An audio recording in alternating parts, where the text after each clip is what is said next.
الحمدللہ رب العالمین، الصلاۃ والسلام علی رسول الکریم، فاعوذ باللہ من الشیطان الرجیم، بسم اللہ الرحمن الرحیم۔ ہم نے 280 تک پڑھ لیا تھا سورہ البقرہ کو، آج ہم 281 سے 281 سے شروع کریں گے۔ واتقوا یوما ترجعون فیہ الی اللہ ثم توفی کل نفس ما کسبت وہم لا یظلمون۔ ڈرو اس دن سے جس دن تم سب اللہ کی طرف لوٹائے جاؤ گے، پھر ہر جان کو اس کا پورا پورا بدلہ دے دیا جائے گا جو اس نے کمائی کی ہوگی، اور ان پر ذرہ برابر ظلم نہیں کیا جائے گا۔ اس آیت میں جو باتیں کہی گئی ہیں وہ دو اہم باتیں ہیں۔ ایک یہ بات ہے کہ فرمایا کہ اس دن سے ڈرو جس دن تم اللہ کی طرف لوٹائے جاؤ گے۔ اللہ کی طرف لوٹائے جانے کا مطلب یہ ہے کہ قیامت برپا ہونی ہے، اور قیامت برپا ہونے کے بعد سب کو میدان حشر میں اکٹھا کیا جائے گا اور سب سے باز پرس ہوگی۔ تو اس دن سے ڈرنا چاہیے، کیونکہ اس دن عدل اور انصاف ہونا ہے۔ جو برائیاں ہم نے کی ہوں گی وہ بھی ہمارے سامنے آ جائیں گی، اور جو نیکیاں کی ہوں گی وہ بھی سامنے آ جائیں گی۔ پھر فرمایا کہ ثم توفی کل نفس ما کسبت، پھر ہر جان کو جو اس نے کمائی کی ہوگی اس کا پورا پورا بدلہ دے دیا جائے گا۔ سیاق و سباق میں رکھ کے دیکھیں تو دو لوگ اوپر زیر بحث آئے تھے۔ ایک وہ لوگ تھے جو قرض دینے میں ہچکچاتے ہیں اور سود پر قرض دیتے ہیں، اور دوسرے وہ لوگ ہیں کہ جو قرض دے دیتے ہیں اللہ کی راہ میں۔ پھر سود دینے والوں کے اندر سے دو لوگ پیدا ہو گئے اس کلام کے بعد، جب منع کر دیا گیا سود لینے کو۔ تو ایک وہ لوگ ہوں گے جو سود تو نہیں لیں گے، اب صرف وہ پیسے لیں گے جو انہوں نے ادا کیے ہوئے ہیں قرض کے طور پر۔ البتہ جو آخر پہ بات کہی کہ جو تنگ دست ہو تو اس کو موقع دیا جائے کہ اس کے ہاتھ کھل جائیں تو پھر اس سے واپس لیا جائے، اس میں اب دو صورتیں بتا دی تھی کہ ایک یہ کہ اس کو تم نے لینے ہی ہیں تو پھر اس کے ہاتھ کھلنے تک اس کا انتظار کرو، اور دوسرا کہ اگر تم ان کو معاف کر دو تو صدقہ کر دو تو یہ تمہارے لیے بہتر ہے۔ اب فرمایا کہ تم قیامت والے دن جاؤ گے تو جو تم نے کمائی کی ہوگی تو وہ پورا پورا بدلہ دیا جائے گا۔ جس نے سود چھوڑ دیا پھر اصل در بھی چھوڑ دیا تو اس کو بھی کمائی ہوگی قیامت والے دن، اور جس نے سود بھی چھوڑ دیا لیکن وہ انتظار کرتا رہا کہ اس کا قرض دار اس کو پیسے واپس کرے، تو یہ بھی اللہ تعالیٰ کے ہاں اجر پالے گا ایک، کیونکہ اس نے اس کو مہلت دے دی، مہلت دینے کا اجر پالے گا۔ اور جنہوں نے سود لیا ہی نہیں، قرض دیتے رہے، ان کو بھی ایک اجر ملے گا۔ تو جتنے پیچھے کردار ہیں ان سب کے پہلو سے جملہ بولا گیا ہے کہ جس جان نے جو کمائی کی ہوگی اس کا پورا پورا بدلہ دیا جائے گا۔ تو ایسا نہیں ہوگا کہ جنہوں نے ان لوگوں کا قرض معاف کر دیا جو دے نہیں سکتے تھے تو وہ محروم ہو گئے، نہیں، قیامت والے دن ان کو بے پناہ حصہ مل جائے گا، کیونکہ اللہ تعالیٰ اس کا پورا پورا بدلہ چکا دیں گے۔ وَهُمْ لَا يُظْلَمُونَ، اور ان پر ذرہ برابر بھی ظلم نہیں کیا جائے گا، یعنی ایک روپے کی کمی بھی نہیں کی جائے گی، ایک سکے کی کمی بھی نہیں کی جائے گی، پورے پورے پیسے، پوری پوری رقم، پوری پوری کمائی اس کو مل جائے گی۔ تو اب ظاہر ہے کہ جو لوگ، یہ تو وہ لوگ تھے جو قرض دے رہے تھے، قرض دے کر واپس لینا، سود پر قرض دینا اور پھر سود چھوڑ دینا اور قرض واپس لے لینا، اور سود بھی نہ لینا اور قرض بھی معاف کر دینا۔ یہ دائرہ کے درجات کی بلندی کے اعتبار سے آدمی یہاں پہنچ جائے گا۔ تو ان کو فرمایا کہ تسلی رکھو، قیامت والے دن تم سب کو اجر ملے گا۔ اور وہ کیس بھی زیر بحث ہے کہ جو سود لے لے کے فوت ہو گیا، وہ بھی اپنی کمائی قیامت والے دن پالے گا، یعنی اس کو پھر سزا بھگتنی پڑے گی۔ جو اس نے غریب لوگوں کا مال بٹورا ہوگا سود کے ذریعے سے، وہ بھی پکڑا جائے گا۔ یہ میں بتا چکا ہوں کہ یہ کبیرہ گناہوں میں سے ہے، جو اوپر اللہ تعالیٰ نے بیان کر دیا ہے اس کی شدت کو، کہ اللہ تعالیٰ کو اتنا ناپسند تھا کہ اس کو اللہ اور اللہ کے رسول کے خلاف جنگ قرار دیا ہے۔ اب چونکہ بات قرض پہ چلی گئی، بات شروع ہوئی تھی ربا سے، سود سے، اور سود چونکہ ہوتا ہی قرض میں ہے، تو اس لیے بات اب قرض کی طرف چلی گئی، تو قرض کے کچھ آداب اللہ تعالیٰ نے بتا دیے، کیونکہ اللہ تعالیٰ قرض دینے والے کو پسند کر رہے ہیں، قرض دینے والے کو پسند کر رہے ہیں، کیونکہ وہ سوسائٹی کے غریب لوگوں کی خدمت کر رہا ہوتا ہے، تو اس لیے اس کے تحفظ کے لیے بھی، اور جو قرض لے رہا ہے اس کے تحفظ کے لیے بھی کچھ قانون سازی اللہ تعالیٰ کر رہے ہیں۔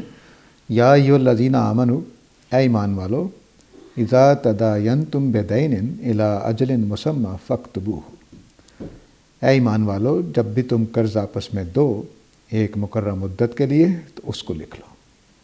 یعنی بعض اوقات ہوتا ہے کہ دکاندار آپس میں بیٹھے ہوئے ہیں، یار یہ 10 روپے پکڑانا، اب یہ لکھنے کی ضرورت ہے، ابھی واپس کر دیتا ہوں، تو یہ الی اجل مسمی نہیں ہوتا، فوری معاملات چل رہے ہوتے ہیں، تو وہ اس میں بھی نقصان ہونے کا ڈر ہوتا ہے، بلا شبہ بھول جائیں گے، لیکن بہرحال اس کا لکھنا ضروری نہیں ہے، لکھ لیا جائے تو وہ بھی ٹھیک ہے کہ اے ایمان والو جب تم قرض کا لین دین کرو ایک مقررہ مدت تک کے لیے تو ایسے قرض کو لکھ لیا کرو کہ میں نے فلاں صاحب کو اتنے پیسے دیے ہیں اور فلاں صاحب جو ہے وہ، تو پہلا حکم یہ ہو گیا کہ قرض دینے والے کو اللہ تعالیٰ تحفظ دے رہے ہیں، قرض لینے والے کو بھی، دونوں کو تحفظ ہے، اس لیے قانون کو اچھی طرح سے سمجھنا چاہیے۔ اے ایمان والو جب بھی تم آپس میں قرض کا لین دین کرو ایک مقررہ مدت تک کے لیے قرض جو دیا جاتا ہے اس کا لین دین کرو تو اس کو لکھ لیا کرو۔ وَلْيَكْتُبْ بَيْنَكُمْ كَاتِبٌ بِالْعَدْلِ، اور چاہیے کہ جو بھی تمہارے درمیان میں لکھنے والا ہے وہ لکھے عدل کے ساتھ۔ یعنی پرانے زمانے میں لوگ پڑھنے والے تو ہوتے تھے لیکن بہت سارے لوگ ایسے ہوتے پڑھ نہیں سکتے تھے، تو اب کاتب نے لکھ دیا جو وہ دلیل بن جائے گا، اس نے لیے ہیں 10 روپے، وہ وہاں لکھ دیے ہیں 20 روپے، تو اس کو ظلم ہو جائے گا اس کے ساتھ، تو اس لیے فرمایا کہ دوسرا حکم یہ دیا کہ جو لکھنے والا ہے وہ عدل کے ساتھ لکھے گا، یہ دوسرا حکم ہے۔ پہلا حکم کیا ہے؟ جب بھی کسی مقرر ٹائم تک کے لیے قرض لو تو اس کو لکھ لیا کرو، اور دوسرا حکم یہ دیا کہ جو لکھنے والا ہے وہ عدل کے ساتھ لکھے۔ وَلَا يَأْبَ كَاتِبٌ، تیسرا حکم یہ دیا کہ انکار نہیں کر سکتا لکھنے والا اَن يَكْتُبَ كَمَا عَلَّمَهُ اللَّهُ، اس وجہ سے کہ اللہ نے اس کو سکھایا ہے، تو لکھنے والے کو انکار بھی نہیں کرنا چاہیے، ٹھیک ہے؟ یعنی یہ اللہ کا احسان ہے کہ اس کو لکھنا آتا ہے، بہت سارے لوگوں کو لکھنا نہیں آتا، تو اس احسان کا مطلب، لکھنے کے دونوں مطلب ہیں، ایک یہ کہ لکھنے کا جو سکل ہوتی ہے وہ، دوسرا یہ کہ قرض کی دستاویز لکھنی کیسے ہے، قانونی چارہ جو اس میں کیا ہے، اس میں کیا کیا پہلو سامنے رکھنے ہیں، جملہ کیسے لکھنا ہے۔ بس میں نے سب سے پہلے جو جملہ قرض کا پڑھا تو وہاں لکھا ہوا تھا کہ میں نے اتنے پیسے دیے ہیں، نصف جن کا یہ ہوتا ہے اور روپوں میں یہ ہوتا ہے، رقم میں یہ ساری چیزیں لکھی گئی تھی، یعنی رقم بھی لکھی گئی ڈیجٹس کے اندر، اور پھر الفاظ بھی لکھے گئے، اور پھر ان کا نصف بھی لکھا گیا تاکہ کوئی چکر نہ چلایا جا سکے۔ 3 رنگ سے انہوں نے ایک ہی بات کو لکھا تاکہ کوئی گڑبڑ نہ ہو۔ تو اب لکھنے کا فن صرف یہ نہیں ہے کہ لکھنا جانتا ہے، بلکہ اس کی باریکیوں کو بھی جانتا ہے کہ قرض کی دستاویز کیسے لکھی جاتی ہے۔ تو فرمایا کہ کوئی لکھنے والا انکار نہ کرے اس وجہ سے کہ اللہ تعالیٰ نے اس کو لکھنا سکھایا ہے، خدا نے اس کے اوپر جو احسان کر رکھا ہے، اس کو ایک مہارت دے رکھی ہے، تو اس مہارت کی وجہ سے وہ لکھنے سے انکار نہ کرے۔ بظاہر قرآن سے یہ لگ رہا ہے کہ لکھنے والا مفت لکھ کر دے گا، لیکن آج کل یہ بھی ایک پیشہ بن گیا ہے، لیکن وہ کوئی ناجائز نہیں ہے، کیونکہ وہ بیٹھے ہیں آپ کے لیے ٹائم نکال کر، تو استعمال کیا جا سکتا ہے۔ لیکن بہرحال یہاں چونکہ سوسائٹی میں جو پڑھے لکھے لوگ ہوتے ہیں ان کو ایک اللہ تعالیٰ اپیل سی کر رہے ہیں، تو اس لیے یہاں پر یہی اسلوب ہے۔ تو پہلا حکم یہ ہوا کہ جب بھی کوئی ٹائم کے لیے، مہینے کے لیے، 10 دن کے لیے، 15 دن کے لیے قرض لیا جائے تو اس کو لکھ لیا جائے۔ دوسرا یہ کہ کاتب جو لکھے تو وہ پورے انصاف کے ساتھ، عدل کے ساتھ، کوئی چیز کمی بیش نہ کرے، نہ قرض بڑھائے، نہ قرض کم کرے، نہ مدت کو غلط طریقے سے لکھے۔ اور چوتھا حکم یہ کہ لکھنے سے انکار نہیں کرے۔ پانچواں حکم یہ کہ فَلْيَكْتُبْ وَلْيُمْلِلْ الَّذِي عَلَيْهِ الْحَقُّ، تو پانچواں حکم یہ کہ جو لکھانے والا ہے وہ ہوگا جس نے قرض لیا ہے، جس نے قرض لیا ہے وہ لکھائے گا، قرض دینے والا نہیں لکھائے گا۔ یہ بھی ادب بتا دیا اللہ تعالیٰ نے کہ جس کے اوپر حق ہے، کیونکہ وہ لکھانے کا عمل کرے گا جس نے قرض لیا ہے۔ اور فرمایا کہ وَلْيَتَّقِ اللَّهَ، اور اللہ سے ڈرتا رہے، رَبَّهُ وَلَا يَبْخَسْ مِنْهُ شَيْئًا، اور جو قرض لیا ہے اس میں سے کوئی چیز کم نہ کرے۔ جو لکھانے کی ذمہ داری ہے، جو کاتب ڈھونڈنے کی ذمہ داری ہے، لکھوانے کی ذمہ داری ہے، وہ اس کے اوپر ہے جس نے قرض لینا ہے۔ اور قرض جو کاتب لکھنے والا ہے وہ بددیانتی نہ کرے، جو لکھنے والا ہے وہ بھی کمی نہ کرے۔ یعنی اس نے 10 روپے قرض لیا تو 10 روپے ہی لکھے، 11 لیا ہے تو 11 روپے ہی لکھے، اس میں کوئی کمی نہ کرے، اور اللہ سے ڈرتا رہے جو اس کا رب ہے۔ تو یہ اب قانون جو دستاویز لکھنے کا ہے اس میں بات آگے چلے گی۔ تو یہ احکام دیتے جا رہے ہیں اللہ تعالیٰ۔ فَإِنْ كَانَ الَّذِي عَلَيْهِ لَكْ صَفِيحًا أَوْ ضَعِيفًا وَلَا يَسْتَطِيعُ أَنْ يُمِلَّ هُوَ فَلْيُمْلِلْ وَلِيُّهُ بِالْعَدْلِ، اور جو جس پر ذمہ داری ہے، یعنی قرض جس نے لیا ہے، وہ اگر بیوقوف ہو یا کمزور ہو یا اس قابل نہ ہو کہ وہ املا کروا سکے بول کر، تو چاہیے کہ اس کا ولی عدل کے ساتھ اس کے لیے املا کروا دے۔ تو جو لکھوانا ہے وہ لکھوانے کا عمل اس کا ولی کر دے۔ ٹھیک ہے، تو اب دو چیزیں بیان کی اللہ تعالیٰ نے۔ بیوقوف ہو، یعنی ایک بیوقوف آدمی کا گھر بنانا ہے، اس کے لیے قرض لے رہے ہیں، چچا اس کا قرض لے رہا ہے، ولی اس کا، کہ اس کا گھر بنا دینا ہے۔ اب وہ ظاہر ہے کہ لکھوا نہیں سکتا، لیکن اس کے مشورے سے، لوگوں کے کہنے پر یہ معاملہ کیا جا رہا ہے، تو ایسی صورت میں لکھانے کا عمل اس کا ولی کرے گا۔ ایسے ہی وہ ضعیف ہے، کمزور ہے، وہ بھی ایسا نہیں کر سکتا، یا لکھانے ہی کی صلاحیت نہیں۔ بعض لوگ اتنے ہوتے تو سمجھدار ہیں، لیکن ان کو سمجھ نہیں آ رہی کہ لکھوانا کیا ہے، کیسے لکھوانا ہے، تو وہ اس قابل نہیں ہے کہ لکھوا سکے، تو پھر ولی لکھوائے گا۔ ان 3 صورتوں میں، ایک یہ کہ وہ بیوقوف ہو، سادہ سا بچہ ہو، لڑکا ہو یا آدمی ہو، یا ضعیف ہو، یا لکھانے کا سمجھ نہ آ رہی ہو کہ کیسے لکھوائے، تو پھر اس کا ولی لکھوا دے، لیکن وہ بھی عدل کے ساتھ لکھوائے۔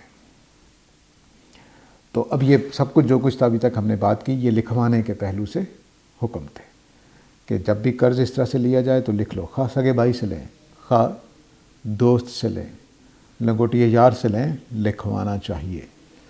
میں نے اس میں بڑی خرابیاں ہوتی دیکھی ہیں۔ ابھی پچھلے سال کی بات ہے کہ ایک بھائی برطانیہ رہتا تھا اور ایک پاکستان میں تھا۔ اس نے اس سے کوئی قرض لیا، اپنے پاکستانی بھائی نے اپنے برطانوی بھائی سے قرض لیا، 4,000 برطانوی پاؤنڈ کا۔ تو اب اس نے پچھلے سال واپس کرنے کا پروگرام بنا اس کا، تو برطانوی بھائی نے کہا کہ میں نے تمہیں 4,000 پاؤنڈ دیے تھے، 4,000 پاؤنڈ ہی واپس کرو۔ حالانکہ اس نے جو بھی لیا تھا اس وقت یہ نہیں لکھا گیا تھا، اس کو تو پاکستانی روپے چاہیے تھا اپنا گھر بنانے کے لیے، جو کچھ بھی تھا۔ اب اس نے پاؤنڈز بھیجے تھے، اس نے پاکستانی کرنسی میں چینج کرا کے اپنا کام کیا، لیکن اب وہ مانگ رہا ہے، اور اس وقت کوئی پاؤنڈ ہوگا میرا خیال ہے، جو یہ بڑھنے سے پہلے کی بات ہے، قرض اس وقت لیے جب تیزی سے یہ ڈالر بڑھا ہے اور پاکستانی روپیہ گرا ہے، تو اب وہ لاکھوں کروڑوں کا فرق پڑ جاتا ہے۔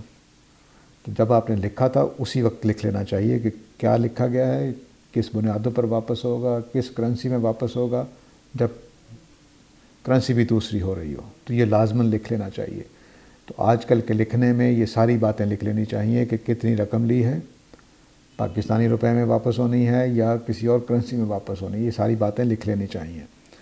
تو 2 بھائی، اچھے محبت والے 2 بھائی لڑکے بیٹھ گئے، صلح نہیں ہو پا رہی، تو یہ نہیں ہونا چاہیے۔ تو قرض جب لیا ہے تو قرض ایک اہم چیز ہے، کسی کا مال ہے، کوئی اس کو استعمال کرنے کے لیے لے رہا ہے، تو اس کا یہ بڑی عنایت ہوتی ہے کہ اس نے آپ کی ہمدردی میں، محبت میں تعاون کر دیا، لیکن اب اس کو بھی نقصان نہیں ہونا چاہیے اور آپ کے اوپر بھی ظلم نہیں ہونا چاہیے۔ تو یہ لکھنے کے پہلو سے عدل کے ساتھ لکھنے کا مطلب اب ہمارے زمانے میں آ کر، چونکہ اب کرنسی کا تبادلہ بہت تیزی سے ہوتا ہے، بہت سارے بہن بھائی آپس میں اس طرح سے قرض لین دین کر سکتے ہیں کہ ایک باہر رہ رہا ہے ایک پاکستان میں رہ رہا ہے، تو اس صورت میں قرض کو کیسے لکھنا ہے وہ سارے عدل کے ساتھ معاملہ ہونا چاہیے۔ اس کے بعد آگے فرمایا کہ وَاسْتَشْهِدُوا شَهِيدَيْنِ مِنْ رِجَالِكُمْ فَإِنْ لَمْ يَكُونَا رَجُلَيْنِ فَرَجُلٌ وَامْرَأَتَانِ، اور اس قرض کی دستاویز کے اوپر 2 گواہ بھی بنا لو۔ لکھنے کی بات ہو رہی تھی، اب دوسرا حکم آ گیا گواہوں کا۔ لکھنے میں جو باتیں تھیں وہ میں دوبارہ دہرا دیتا ہوں۔ قرض جب بھی لیا جائے گا لکھا جائے گا، لکھنے والا عدل کے ساتھ لکھے گا، اور کوئی لکھنے والا انکار نہ کرے۔ یہ بندوں کے ساتھ تعاون ہے تو چاہیے کہ ہر آدمی لکھ دے، اور لکھوانے کا حق اس کا ہے جس نے قرض لیا ہے، اور وہ بھی عدل کے ساتھ لکھے، کوئی چیز کم نہ کرے۔ اور اگر کوئی لکھوانے کے قابل نہیں ہے ان لوگوں میں سے تو پھر ان کا ولی لکھانے کا کام کرے گا، لیکن وہ بھی عدل کے ساتھ کرے گا، نہ اس کو فائدہ پہنچائے اپنے جس کے لیے وہ لکھ رہا ہے، اور نہ اس کو نقصان پہنچائے جس سے قرض لیا گیا ہے۔ اب لکھنے کی یہ آداب تھے۔ اس کے بعد فرمایا کہ 2 گواہ بھی اپنے اندر سے لے لو۔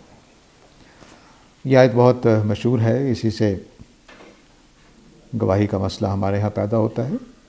تو اگر تم 2 گواہ بنا لو من رجالکم، اپنے لوگوں میں سے، یہاں ہمیں اپنی مرضی سے 2 گواہ بنانے ہیں مردوں میں سے۔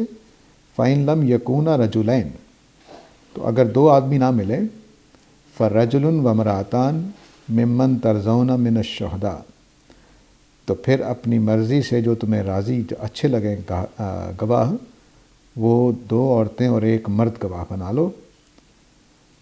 ان تضل احداہما، کہ ایک خاتون اگر ڈگمگائے، فتذکر احداہما الاخری، تو دوسری اس کو یاد دلا دے۔ ٹھیک ہو گیا؟ تو اب اس میں 2 گواہ بنانے ہیں دستاویز کے اوپر۔ 2 گواہ بنانے میں جو آیت ہے وہ 2 صورتیں پیش کر رہی ہے۔ ایک یہ کہ 2 آدمی مل جائیں تو ٹھیک، 2 آدمی نہ ملیں تو 1 آدمی اور 2 عورتیں گواہ بنائی جائیں گی جن پہ تم راضی ہو جاؤ۔ دونوں پارٹیز کا راضی ہونا ضروری ہوتا ہے۔ اور عورتوں میں سے 2 بنانے کی وجہ یہ بتائی کہ اگر ایک بھول جائے، گڑبڑا جائے، تو دوسری یاد دلا دے۔ یعنی گواہی ایک ہی کی چلے گی، گواہی ایک ہی کی ہے، دوسری صرف یاد دلانے کے لیے ساتھ ہے۔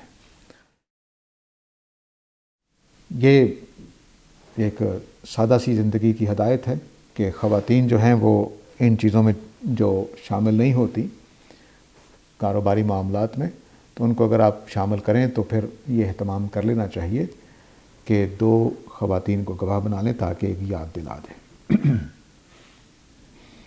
گواہی ایک ہی کی ہے، دوسری کو یاد دلانے کے لیے ساتھ رکھا گیا ہے تاکہ وہ اس کے لیے یاد دہانی کا ذریعہ بن جائے۔ ایسا نہیں ہے کہ یہ کہا گیا کہ دونوں گواہی دیں گی، یہ نہیں کہا گیا، بلکہ یہ کہا گیا کہ ایک بھول جائے تو دوسری یاد دلا دے۔ تو اب یہ جو 2 گواہیوں کا مسئلہ ہے وہ بالکل حل ہو جاتا ہے۔ دستاویزات کی یہ بات چل رہی ہے کیونکہ دستاویزات وہ چیز ہوتی ہیں جس میں ہم اپنی پسند کا گواہ لیتے ہیں۔ جو حادثات ہوتے ہیں، جو واقعات ہوتے ہیں، اس میں خدا کی پسند کے گواہ ہوتے ہیں، وہ ہماری پسند کے گواہ نہیں ہوتے۔ وہاں ہم یہ نہیں کر سکتے کہ 1 ہے کہ 2 ہیں کہ 3 ہے کہ 4، یہ بھی نہیں کر سکتے۔ بعض واقعات صرف ایک بچے کے سامنے ہوئے ہو سکتے ہیں، بعض واقعات صرف ایک آدمی کے سامنے ہو سکتے ہیں، بعض واقعات صرف ایک خاتون کے سامنے ہوئے ہو سکتے ہیں۔ تو اس لیے اس میں ہم اپنی مرضی سے گواہوں کی تعداد مقرر نہیں کر سکتے۔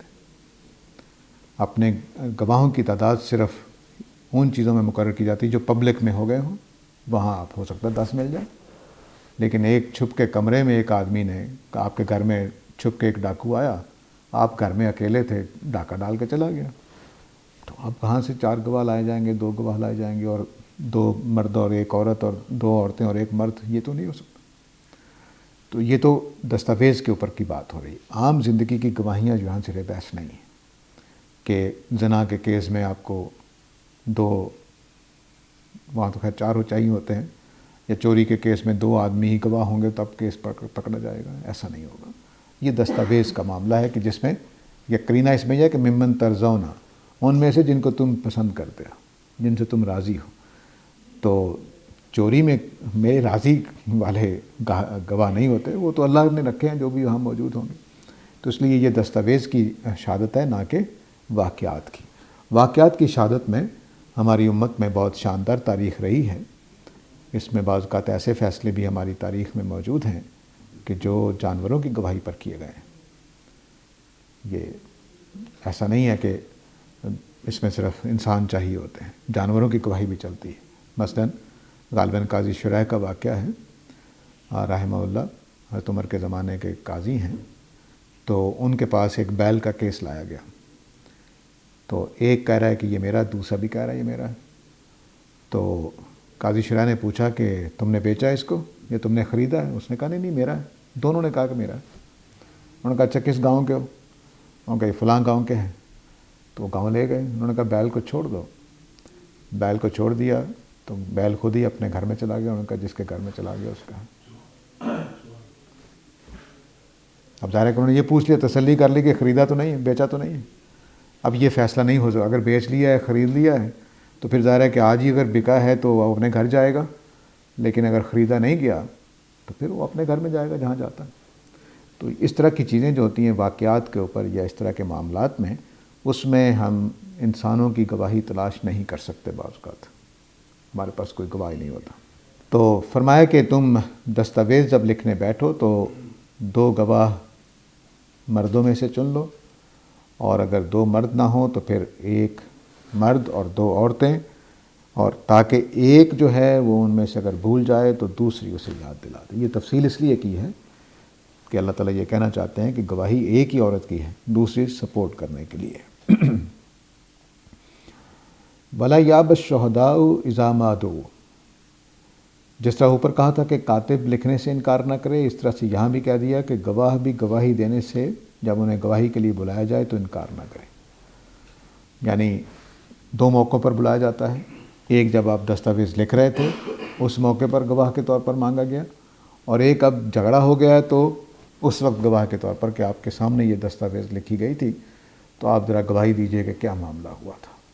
تو دونوں موقعوں پر گواہوں کو آنے سے انکار نہیں کرنا چاہیے۔ ٹھیک ہو گیا جی۔ تو یہ قرض کے اوپر اللہ تعالیٰ کی 2 بڑی اہم ہدایتیں ہیں، لکھنے کے متعلق کچھ اور گواہوں سے متعلق کچھ۔ اب پھر لکھنے کی بات بیچ میں اصل قانون بیان کرنے کے بعد اب دوبارہ تاکید کا جملے آ رہے ہیں۔ وَلَا تَسْأَمُوا أَن تَكْتُبُوهُ صَغِيرًا أَوْ كَبِيرًا إِلَىٰ أَجَلِهِ، تو اس سے تمہیں بیزاری نہیں اختیار کرنی چاہیے کہ تم قرض چھوٹا ہو یا بڑا ہو، اس کو لکھنے میں تمہیں بیزاری کا اظہار نہیں کرنا چاہیے۔ جب بھی قرض چھوٹا ہو یا بڑا ہو کسی مقررہ مدت تک کے لیے لیا جائے تو لازماً لکھو، یہ نہ خیال کرو کیا لکھیں اب بیٹھ کے، چھوٹی سی بات ہے۔ تو بعض میں یہ مسئلے پیدا ہو جاتے ہیں۔ لکھ لینا چاہیے، چھوٹا قرض ہو یا بڑا قرض ہو۔ قرض جب بھی ہوگا، چونکہ قرض ہے، لینے والے نے لینا ہے، دینے والے نے دینا ہے۔ تو آج آپ نے 10 روپے قرض لیا ہوا ہے، کل وہ ہو سکتا ہے 20 روپے سمجھ کے بیٹھا ہو، آپ کے لیے جھگڑا بن جائے گا۔ یہ تو ضروری نہیں کہ جھگڑا اگر 10 روپے دونوں کو یاد رہیں تو ہو سکتا ہے نہ جھگڑا ہو، لیکن وہ 10 کے 20 بن سکتے ہیں، 20 کے 100 بن سکتے ہیں، تو آپ کے لیے مسئلہ بن سکتا ہے۔ اس لیے قرض چھوٹا ہو یا بڑا ہو لکھ لینا چاہیے، کیونکہ آگے اس کی وجہ فرمائی ہے ذالکم اقسط عند اللہ واقوم للشہادہ وادنی الا ترتابوا الا ان تکون تجارۃ حاضرۃ تدیرونھا۔ 3 وجہ بتائیں کہ تمہارے لیے کیوں اچھا ہے۔ اس لیے کہ اللہ کے نزدیک بھی انصاف کے زیادہ قریب ہے۔ اقسط عند اللہ لکھ لو گے تو یہ اللہ کے نزدیک زیادہ قسط والا ہے، زیادہ عدل والا ہے۔ وَأَقْوَمُ لِلشَّهَادَةِ، اور گواہی کو بھی قائم رکھنے کے لیے سب سے مضبوط چیز ہے۔ اور فرمایا وَأَدْنَىٰ أَلَّا تَرْتَابُوا، اور زیادہ اس کے قریب ہے کہ تم اس کے بعد شک میں نہیں پڑو گے۔ جو تینوں باتیں اللہ تعالیٰ نے کر دی۔ اللہ کے نزدیک زیادہ انصاف والا ہے کیونکہ جب جتنا لکھا تھا اتنا ہی دینا ہوگا، تو اللہ کو زیادہ پسندیدہ ہے کہ صحیح صحیح لکھا گیا، صحیح صحیح پڑھا گیا، صحیح صحیح اس کو ادا کیا گیا۔ اور اقوم للشہادہ، یعنی لوگوں کی گواہی ذہنوں سے ذہول ہو سکتا ہے، تو اس لیے لکھ لیا جائے تاکہ کسی کو بھول جائے تو دستاویز موجود ہو۔ اور شک سے بھی زیادہ بچانے والی ہے، جیسے میں نے مثال دی پہلے بھی کہ 10 روپے دیے تھے، اب وہ سوچ رہا ہے کہ میں نے 20 روپے دیے تھے، تو اب شک کی وجہ سے کام خراب ہو سکتا ہے۔ ایک تو یہ ہے کہ آدمی انکار ہی کر دے، نہیں، اللہ تعالیٰ نے انکار کے لیے اقوام الشہادہ کو بول دیا ہے، اور ایک ہے کہ شک پڑ گیا ہے کہ دیے کتنے، 10 روپے دیے تھے کہ 20 روپے دیے تھے قرض، تو لکھ لو گے تو شک بھی نہیں پڑے گا اور شہادت بھی پختہ ہو جائے گی، گواہی بھی پختہ ہو جائے گی کہ جی اتنے ہی تھے۔ تو اب یہ اللہ تعالیٰ نے بتایا کہ لکھنے کی وجہ اب کیا ہے۔ اللہ کے نزدیک دونوں کا حق ادا ہونا چاہیے، اس لیے اللہ کے نزدیک یہی بہتر طریقہ ہے کہ لکھ لیا جائے، اور دوسری وجہ یہ بتائی کہ یہ گواہی کے اعتبار سے بھی زیادہ پختہ بات ہوتی ہے کیونکہ ذہنوں سے باتیں نکل جاتی ہیں، اور تیسری یہ کہ شک نہ پڑے کہ کتنے دیے تھے، کس کو دیے تھے، کس وقت دیے تھے۔ تو اب یہ جو قرض کا معاملہ ہے، یہ اس کو اللہ تعالیٰ نے پابند کر دیا ہے ہمیں لکھنے کے لیے، اور لکھنے کے بھی آداب بتا دیے اور گواہیوں کے بھی آداب بتا دیے۔ آگے فرمایا کہ البتہ اس قرض میں تمہیں چھوٹ ہے، لکھا نہ کرو جو تجارت حاضرہ ہو تو دیرونہا، ایسی تجارت جو روزانہ ہوتی رہتی ہے، صبح دیے شام کو واپس لے لینے، شام کو دیے صبح واپس لے لینے، اس طرح کا جو معاملہ ہو رہا ہوتا ہے وہ چل رہا ہوتا ہے ادھار میں، کہ دکاندار کہتے ہیں یار یہ اتنا کپڑا مجھے دے دینا، میں تمہیں شام کو پیسے دے دوں گا، یا روٹیاں لینی ہیں تو اتنی روٹیاں دے دو بھائی، شام کو حساب کر لیں گے، تندور والے بیٹھے ہوتے ہیں۔ تو یہ روزانہ کا جو معاملہ چل رہا ہوتا ہے اس میں لکھنا مشکل ہو جائے گا۔ تو ہمارے ہاں پنجاب میں کم از کم، پتہ نہیں باقی علاقوں میں کیا ہے، تو تندور پہ روٹیاں لینے جاتے تو ٹوکن سے رکھے ہوتے ہیں، تو وہ بھی ٹھیک ہے کہ وہ آپ اتنے ٹوکن آ گئے ہیں، اتنی روٹیوں کے پیسے آپ کو مل جائیں گے۔ تو یہ جو کچھ بھی ہے وہ اچھا ہے، لیکن یہ بھی اچھا ہے کہ سارا دن بھی آپ کا حساب چلتا رہے۔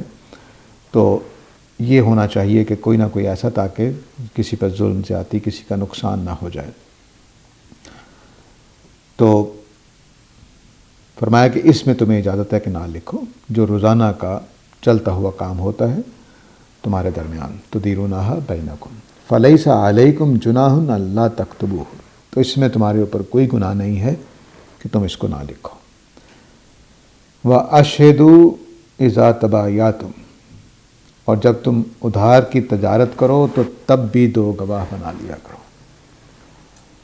قرض لینا اور ادھار پہ تجارت کرنا یہ دونوں مختلف کام ہیں، دونوں کو لکھنے کا پابند کر دیا، گواہوں کا پابند کر دیا۔ تو ایک یہ ہے کہ آپ نے قرض لیا کہ مجھے 10 روپے دیجیے گا، میں نے اپنی بیٹی کی شادی کرنی ہے، قرض ہو گیا۔ ایک یہ ہے کہ میں آپ سے چینی ادھار لے آیا ہوں، جی میں پہلی کو پیسے واپس کروں گا، اس کی قیمت ادا کر دوں گا، تو فرمایا اس کو بھی لکھ لو، یہ بھی ادھار ہے، قرض ہی ہے لیکن یہ سودا خریدا گیا، یہ تجارت ہوئی ہے ادھار کے اوپر۔ تو فرمایا کہ جب ادھار کے اوپر تجارت کرو تو اس کو بھی لکھ لیا کرو۔ ولا یضار کاتب ولا شہید، اور اب جو کاتب لکھنے کا انکار کیوں کر سکتے ہیں کہ وہ بیچارے دھکے کھاتے پھرتے ہیں، عدالتوں کے چکر لگا رہے ہیں یہ وہ، تو فرمایا کہ نہ تو لکھنے والے کو نقصان پہنچایا جائے نہ گواہوں کو۔ اب یہ دونوں پارٹیز جو قرض لینے والی، قرض دینے والی، ادھار تجارت کرنے والی ہیں، ان کو ایک اور نصیحت کی جا رہی ہے کہ دیکھو جو تمہارے لکھنے کا کام کریں ان کو نقصان نہ پہنچانا، اور جو گواہی دینے آ جائیں ان کو نقصان نہ پہنچانا۔ ایسا نہ ہو کہ بیچارے دھکے کھاتے پھریں، رگڑے جائیں، یہ ہو جائے وہ ہو جائے، تو یہ نہیں ہونا چاہیے۔ وَإِن تَفْعَلُوا فَإِنَّهُ فَسُوقٌ بِكُمْ، تو اگر تم ایسا کرو گے تو یاد رکھو یہ وہ فسوق ہے جو تمہارے اوپر لاحق ہو جائے گا، یعنی تمہارے ساتھ چپک کے رہ جائے گا، تمہارے لیے گناہوں کا باعث بنے گا، قیامت والے دن ہی جا کر پھر جدا ہونا ہے تو ہوگا، اور جو قیامت تک فسوق لے کر چلا گیا تو وہ مارا جائے گا، ظاہر اس کا وہاں حساب کتاب ہوگا اور اس کو بھگتنا پڑے گا۔ تو اس لیے بہتر ہے کہ تم یہ معاملات دنیا میں نپٹا دو اور آخرت تک نہ لے کر جاؤ، اور نہ کسی کو نقصان پہنچاؤ، نہ گواہوں کو، نہ کاتبوں کو، نہ قرض دینے والا قرض دار کو، نہ قرض دار جو ہے وہ قرض دینے والے کو نقصان پہنچائے۔ یہ سب کچھ اللہ تعالیٰ نے وہاں واضح کر دیا۔ اب یہاں 2-3 باتیں اہم ہیں، اس کلام کو ایک پہلو سے مکمل ہو گیا ہے، آگے اللہ تعالیٰ نے اپنی نصیحت کی آیتیں بولی ہیں وہ میں واضح کرتا ہوں۔ قرض مسلم معاشرے کی ایک اہم ضرورت ہے، کیونکہ اللہ تعالیٰ نے معاشرے کو اس طرح سے ترتیب دیا ہے کہ انسانوں کے اندر روزی کو تقسیم کیا ہے، کسی کو زیادہ روزی دی ہے، کسی کو کم دی ہے۔ تو جن کو زیادہ دی ہے ان کے بارے میں اللہ تعالیٰ نے فرمایا ہے کہ ان کے مالوں میں حقدار اور محروم کے لیے اللہ نے ایک حصہ رکھا ہے۔ اس حصے کو 2 حصوں میں تقسیم کر لیجئے، ایک صدقہ و خیرات کی شکل میں دینا، چندے کی شکل میں دینا، اور دوسرا قرض کی شکل میں دینا۔ دونوں ہی اللہ کے بندوں کے ساتھ تعاون ہے۔ آپ ویسے دے دیں اللہ کے نام پر، یہ بہت اچھی بات ہے، اور اگر آپ وہ نہیں دینا چاہتے تو قرض دے دیں، یہ بھی بہت اچھی نیکی کی بات ہے۔ لیکن اس قرض کے معاملے کو اللہ تعالیٰ نہیں چاہتے کہ دونوں فریقوں کے لیے یا گواہوں اور لکھنے والوں کے لیے یہ اذیت کا یا نقصان کا باعث بنے۔ اس کے لیے اللہ تعالیٰ نے پھر ایک قانون دیا ہے۔ قانون میں لکھنے کا حکم دیا گیا ہے کہ قرض لکھا جائے گا۔ جب بھی مقررہ مدت کے لیے قرض لیا جائے گا، ہفتے کے لیے، 5 دن کے لیے، 2 دن کے لیے، وہ قرض لکھا جائے گا۔ اس کے اوپر لکھنے والا عدل کے ساتھ لکھے، لکھنے والا لکھنے سے انکار نہ کرے، اور لکھانے کا کام وہ کرے جس نے قرض لیا ہے، اور وہ ایک چیز بھی اس میں سے کم نہ کرے۔ اور اگر لکھانے والا لکھانے کے قابل نہیں ہے کسی وجہ سے، تو پھر چاہیے کہ اس کا ولی، اس کا جو بھی ذمہ دار ہے، وہ لکھوا دے، اور اس لکھوانے کے اوپر 2 گواہ بھی مقرر ہونے چاہیے۔ اصل میں قرض کے اوپر گواہ ہوتے ہیں، پھر وہ لکھنے پر بھی ان کا نام آ جاتا ہے۔ اور گواہیوں میں 2 صورتیں اللہ تعالیٰ نے بتائی ہیں کہ اگر 2 مرد مل جائیں تو ٹھیک، 2 مرد نہ ملیں تو 1 مرد اور 1 عورت، تاکہ دوسری عورت یاد دلانے کے کام آئے۔ اور فرمایا کہ قرض چھوٹا ہو یا بڑا ہو لازماً لکھا جائے گا، اس میں تمہیں اکتاہٹ کا شکار نہیں ہونا چاہیے۔ آپ کیا لکھتے رہیں، چھوٹی چھوٹی چیزیں کیا لکھیں گے؟ فرمایا کہ قرض چھوٹا ہو یا بڑا ہو لکھ لینا چاہیے۔ کیوں؟ کیونکہ یہی اللہ کے نزدیک انصاف کے زیادہ قریب ہے، اور اس لیے کہ گواہی بھی اس سے بہتر قائم ہوتی ہے، اور شک و شبہ بھی پیدا نہیں ہوتا۔ یہ اس کے فائدے بتا دیے لکھنے کے۔ البتہ ان قرضوں پر لکھنے سے چھوٹ دی ہے جو روزانہ کا لین دین کا معاملہ ہوتا ہے، گھنٹے 2 گھنٹے میں، 4 گھنٹے میں، دکان کھلنے سے لے کر دکان بند ہونے تک۔ یہ ٹھیک ہے، ہمسائے نے آٹا مانگ لیا ہے، کوئی چیز اس طرح کی مانگ لی ہے ادھار، اس طرح کے روزانہ چل سکتے ہیں، اس میں کوئی حرج نہیں ہے۔ البتہ جیسے ہی ٹائم طے پائے گا کہ مہینے بعد لینا ہے تو اس کو لکھ لینا چاہیے۔ اور اس میں بھی کوئی گناہ نہیں ہے کہ نہ لکھا جائے، تاکہ وہ، کیونکہ یہ روزانہ کا معاملہ ہے، ذہنوں میں تازہ ہی ہوتا ہے، نہ شک پیدا ہونے کا امکان ہوتا ہے عام طور سے، نہ کچھ اس طرح کی چیز۔ اور فرمایا کہ دونوں پارٹیز ہیں، جو قرض لینے والی، قرض دینے والی، ادھار کے اوپر بیع کرنے والی، یہ دونوں پارٹیز نہ کاتب کو نقصان پہنچائیں گے جس نے لکھا تھا یا لکھنے والے ہیں، نہ گواہوں کو، کیونکہ اگر ان کو نقصان پہنچایا جانے لگ گیا تو نہ لکھنے والے لکھا کریں گے، نہ گواہیاں دینے والے گواہی کے لیے آیا کریں گے۔ اور فرمایا کہ اگر تم نے یہ کام کیے جن سے روکا جا رہا ہے تو پھر تم اپنے ساتھ فسق کو لے کر، فسق تمہارے ساتھ چپک کر رہ جائے گا، اور وہ قیامت والے دن سزا کی شکل میں سامنے آئے گا۔ فسوق جو ہے، وہ فسوق بیکم جو ہے، یہ 2 معنی رکھتا ہے اپنے اندر۔ ایک چپک جانے کے ہیں کہ اب یہ جدا نہیں ہوگا، توبہ کے بغیر، معاملات صاف کرنے کے بغیر صاف نہیں ہوگا، اور دوسرے اس کے معنی یہ ہیں کہ یہ تمہیں چھا لے گا۔ یہ قرآن مجید کا ایک گناہوں کا اصول ہے جو سورہ البقرہ میں ہم پڑھ چکے ہیں۔ گناہ جو ہیں وہ 2 طرح کے ہیں۔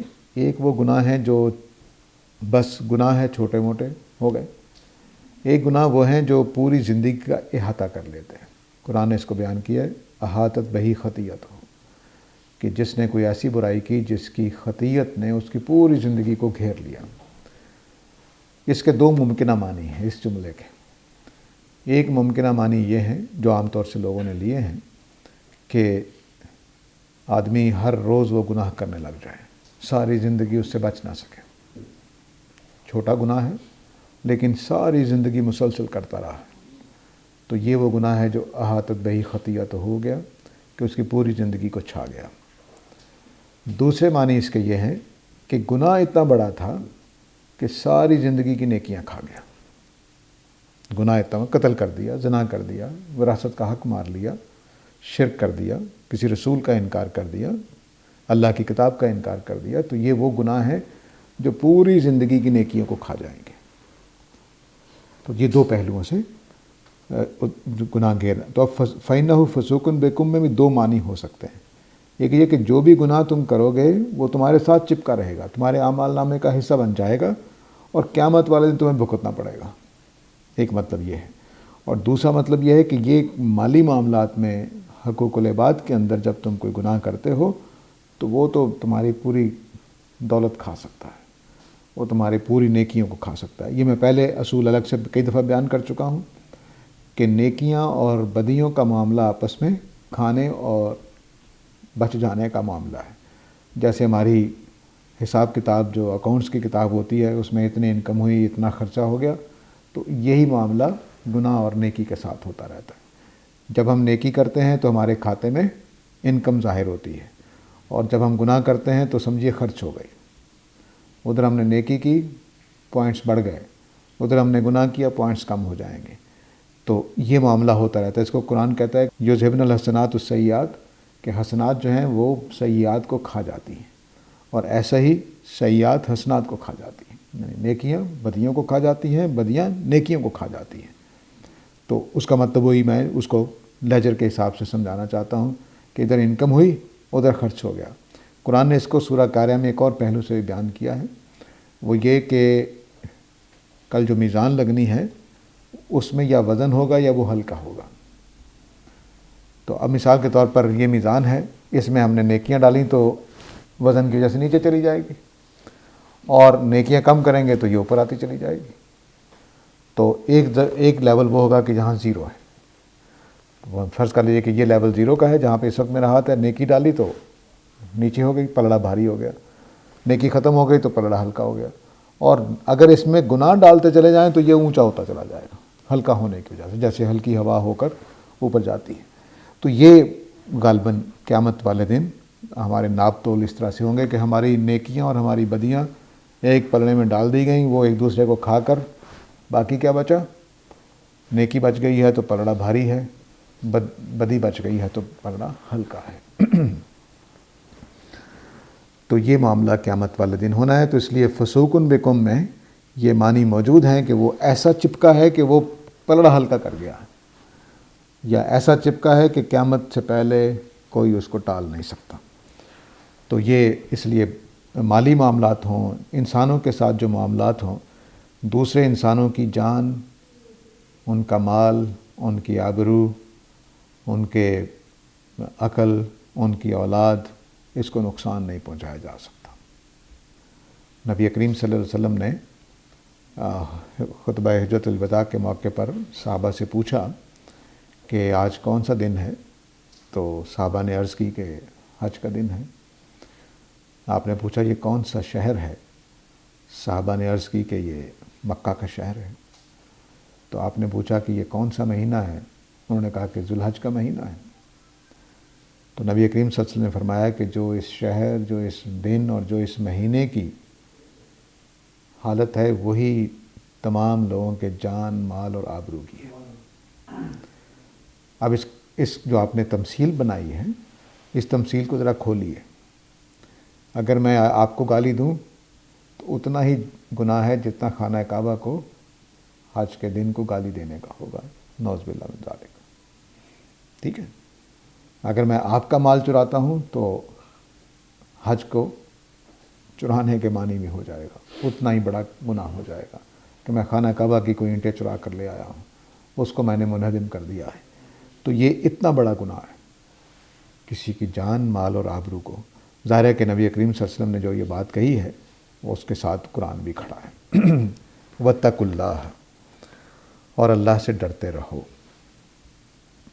ظاہر ہے کہ اس کے علاوہ کوئی چارہ نہیں ہے کہ ہم بہت موقعوں پر لالچ، حرص، ضرورت ہمارے سامنے آ جاتی ہے تو ہم غلط راستے پر چل پڑتے ہیں. تو اللہ کا تقوی ہی ہمیں بچاتا ہے. یعلمکم اللہ، اللہ تعالیٰ تمہیں سکھا رہے ہیں تو اس لیے اس بات کو سمجھ لو جو اللہ تعالیٰ تعلیم دے رہے ہیں۔ بعض صوفیہ نے ان دونوں جملوں کے بیچ میں سے واو نکال کر قرات کی ہے، وَاتَّقُوا اللَّهَ يُعَلِّمُكُمُ اللَّهُ، اللہ کا تقوی اختیار کرو گے تو وہ تمہیں سکھائے گا۔ یہ قرآن کا معنی نہیں ہے۔ قرآن مجید کے معنی یہ ہیں کہ اللہ سے ڈرتے رہو اور ان چیزوں کو سیکھو جو اللہ تعالیٰ تمہیں سکھا رہے ہیں۔ وَاللَّهُ بِكُلِّ شَيْءٍ عَلِيمٌ، اور اللہ تعالیٰ کے بارے میں جان رکھو کہ وہ ہر چیز کو جانتے ہیں۔ تمہارے کرتوت بھی اس کے سامنے ہیں اور تمہاری نیکیاں بھی اس کے سامنے ہیں۔ قرض دو گے تو وہ بھی تمہارے اللہ کے سامنے ہے، قرض دے کر معاف کر دو گے تو وہ بھی اللہ کے سامنے ہے، سود حاصل کرو گے تو وہ بھی اللہ کے سامنے ہے۔ تو وقت ہو گیا جی، وآخر دعوانا الحمدللہ رب العالمین۔